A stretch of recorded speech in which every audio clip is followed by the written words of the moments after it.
Thank you. Go.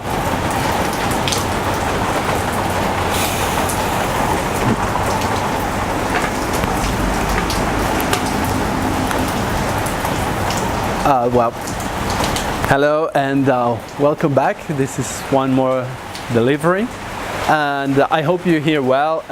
It's raining. I'm outside, so well, probably you will have a little bit of the rain. And today I want to talk about something super important, and that contradicts most of what you will hear and you will see and you will read about business and how to succeed. Usually everyone tells you you have to work, follow your passion, and just work as hard as you can all the time. And I'm here to tell you quite the opposite. I'm here to tell you to learn to be lazy. Now, to be lazy by being on the sofa and doing nothing and regretting you haven't gone anywhere, or your company hasn't gone far, that of course is not the case. What I'm talking about here is learn to be lazy by making sure that those things, those activities that you have to perform are somehow done in an easier way. For example, if you have certain tasks that is repetitive, that day after day or week after week, you or some of your staff have to do all the time manually, the first thing I would say is find a way to make sure that you never do it again. If it's repetitive, find a system, find the way that allows you to get to that thing automatically. So, taking care of systematizing that task may take you 10 times more or 20 times more of what that activity would take over 20 days or 20 weeks. But it makes sure that once you are done, once you've automatized this part, you'll never have to spend your valuable time, your creative time on minor tasks. This goes for you, but it also goes for your staff. So that's one way of being lazy. Just making sure that whatever is repetitive gets into a way that is systematized, either by computers, either by machines, either by anyhow, even by simple formats, right? That you make sure that that task is not going to consume that little time. I know it's little. I know most tasks don't take long. But if you multiply the number of tasks by the number of times you repeat them, it's a lot of time, a lot of wasted effort by you and by your staff. And no matter how cheap your staff is, and in the long run, it will be more expensive than systematizing things once. I saw it with my best programmers. My programmers, the ones that are outstanding, they never code the same thing twice. They will immediately find a way to create a tool that will allow them never to do that again. So they can go and do other stuff. Anyway, that's one. Another one is very important, and it's delegating. Be careful not to start getting into micromanaging. Micromanagement is the easiest way for your company to lose direction and vision. It is important to take care of details, but it shouldn't be done by you. If you have an administrator, if you have some person taking care of operations, that's the person that should be micromanaging, not you. You are there to look up, look at the horizon and see, hey, we are going that way or that way.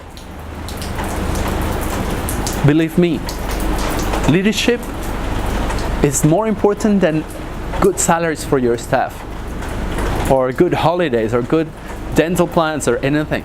When people feel they are going somewhere, when they feel they're being led by someone that knows where they all are going, people trust, relax, and are able to be happy, creative, intelligent, because they stop fearing the boss, fearing the owner. Not that you are an ogre or a monster, but that you don't know where you're going. That puts a lot of stress on people. So again, delegate, find the right people and let them do their stuff. Don't get in the way. Sure, you have to see them every now and then. You have to see their reporting. You have to sit down with them and talk and see how things are going, for sure. But that's about it. The rest, let them do. Make sure that your company in 3 months or 6 months from now doesn't need you. Whether you are there or not doesn't make any difference. That's the way to know you have set up things right. That's the way of being lazy. That you can take a day off or a week off and no one will really miss you. And they will not miss you because they know they're being guided by the right leader. There's a captain on board. That's another way of being lazy. And that's what I mean to be lazy. Now, when it comes to businesses, to operation, to sales, it's very important to systematize things. You meet people, you get a lot of business cards and a lot of interest, right? You get people to call you and ask for your services or your products. And then what? You even pay Google Ads or local newspapers or any publicity or tool. And then what happens? Yes, you get contacts, you get leads, and then you forget them. You lose them. I mean, we all have a bunch of cards, and maybe many bunches all over the place that we never use. And those are leads there on, you know, like all those business cards actually contain sales. If you don't use those contacts, you are going to spend too much money and too much effort pursuing new leads, cold leads. Instead, if you organize your leads properly, if you move those leads to possible customers, to actual customers, then you're going to spend a lot less money on sales, on marketing, and publicity. You're going to make more money and you're going to consistently hit your sales targets. You or your management or your salespeople. But if you don't give your salespeople tools to be lazy and smart, the lazy smart I'm talking about, they will not go very far.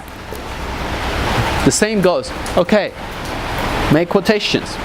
Some people take 1, 2, 3, 4, 7 days to make a quotation. That's crazy. You want to sell, and you want to sell fast, because that's the way to make profits. So, make a quotation as soon as possible. If you are going to start every quotation with an Excel file from zero, I don't have to tell you that how crazy that is. So just go and find a way to systematize how to make your quotations, how to find your product list, how to find immediately whether you have inventory or not. There's nothing more stupid than trying to sell something you don't have on your stock. So that's another one. I talked already about inventory. You should know at all times how many products, what quantity you have of everything. You should know what you don't have. And you should know when you will have it. That's the only way to make sure your sales cycle is good. That's the only way to know that your customers are not going to be hoping for a product that is not in existence. That's the only way to know that you already lack some product and you need to order it, and you need to make the purchasing order, and you can do it within seconds. And again, that's why Zulu was created, because I'm a lazy bastard, and so you could be. Systematize, be smart, make processes, establish processes and rules, and then let go. Let the world roll. Believe me, a company will not go broken just because someone made a small mistake. Little details that you as a CEO or an MD shouldn't be looking at. That's someone else's job. And if that is your job, you are doing your job wrongly. Now, if you are the only one, if you are the only person manning your company at the moment, everything I said, you have to multiply it like 100. You have to learn to delegate. Because you cannot do everything. You will need freelancers, you will need people that come and help you. Let them help you. Get out of the way. Find systems. And if it's about sales, if it's about inventory, if it's about your contacts, then trust Zulu. Why? There's other systems that do similar things, either for too small companies or for too big. Zulu is from little to a very big operation. Anyway, I'll keep it short. This rain is not allowing much more, and I hope it goes well. Thank you very much. Good luck. Be lazy. Cheers.